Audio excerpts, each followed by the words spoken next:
ครับสบายดีสวัสดีเด้อพ่อแม่พี่น้องกันเบิดทุกผู้สู่คนไม่ว่าสิอยู่ฝั่งไทยฝั่งลาวหรือต่างประเทศก็ยินดีต้อนรับเข้าสู่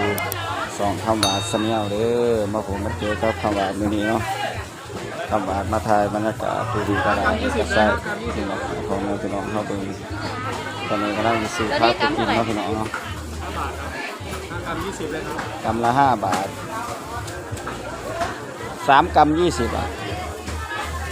5 บาทนะ5 กรัม 20ครับ5 กรัม3 กรัม5 กรัม 20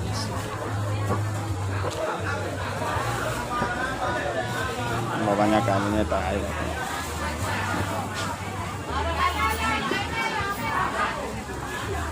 ก็ฝากพ่อแม่พี่น้องเขามาส่งคลิปแล้วก็กดไลค์กดแชร์คอมเมนต์ของเขามาเนาะก็อย่าลืมกดติดตามในสองคำหวานเด้อตอนนี้ก็คนเดินเขามากดติดตามทยอยกันเรื่อยๆเนาะก็ขอบคุณพ่อแม่พี่น้องเขาผู้สุขสุขคนเนาะที่เขามากดติดตามสองคำหวานเรื่องคลิปในคำหวานต่างไปจนไปเจอเราประกาศโฆษณาด้วยพี่น้องเด้อคำหวานจะมาหล่อทานบรรยากาศไปซื้อพักมันก็อร่อยซื้อพักเบิร์ดนี่พักนี่ครบเบิร์ดทุกอย่างเนาะนอกจากได้ก็มีเบิร์ดบักม่วงบักมันเนาะผลไม้เนาะพี่น้องเนาะผักสลัด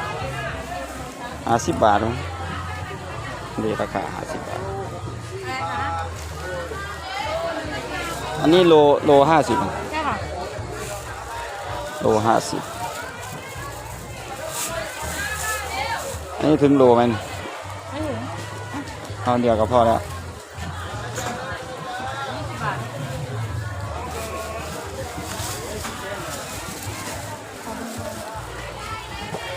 20 บาทของขายบุกเดินนี่เป็นหน่อยครับมานี่ก็บักหน้าเนาะดูละ2 บาทดูละ2 บาทแล้วก็เนาะ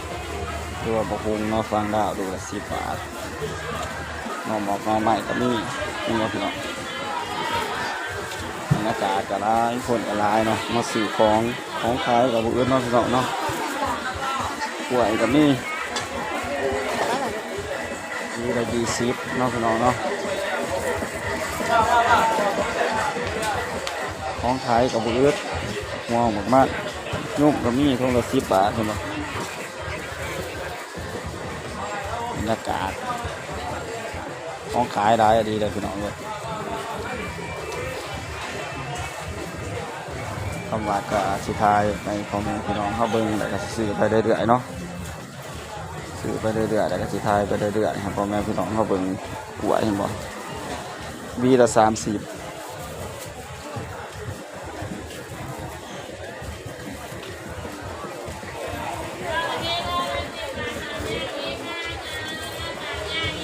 คำว่าก็ใส่ยุทธขีดไปก่อนเด้อพี่น้องเด้อเพราะว่าเป็นเปิดน้องพี่น้องเนาะก็กันนี้เด้อพี่น้องเด้อหลังจากคำว่าได้ตัดคลิปออกไปเนาะพี่น้องเนาะมาถ่ายบรรยากาศอยู่ในอุโมงค์เล่นบ่พี่น้องนี่ก็เป็นภาพมืดๆได้เลยเพราะว่าเขามาในอุโมงค์เนาะภาพกระสีเหลืองเนี่ยพักสู้ได้สื่อหรือเปล่ามาได้สื่อพักบัวมัด20 บาทพี่น้องมัดใหญ่เลยนะ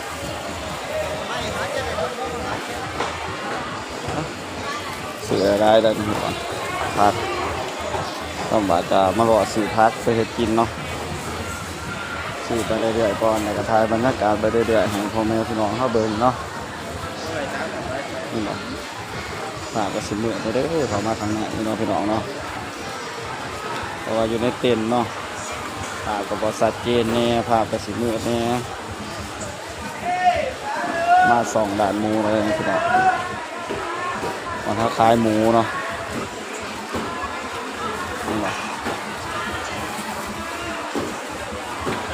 ขายหมู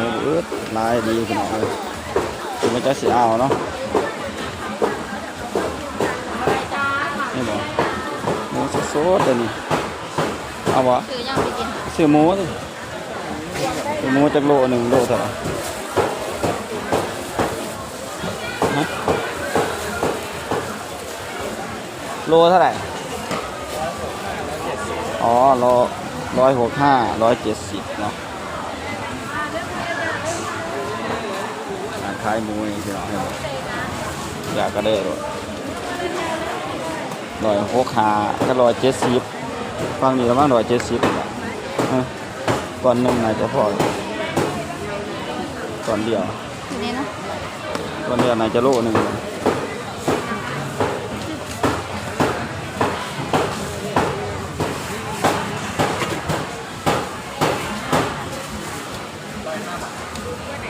บาท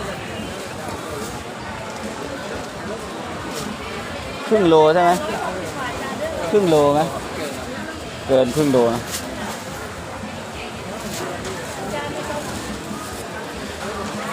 เกินครึ่งโล105 บาท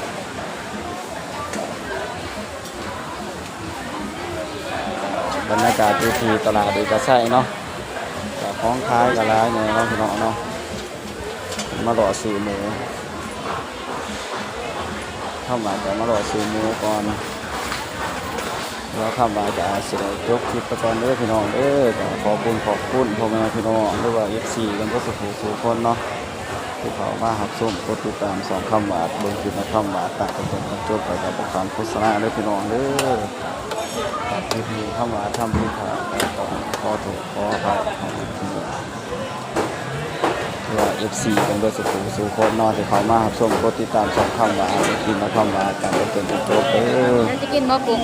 คำว่ากสิได้ยกคลิปไปแล้วกสิได้คำว่าสบายดีและสวัสดีเด้อพ่อแม่พี่น้องเป็นสุขสุขคนเนาะ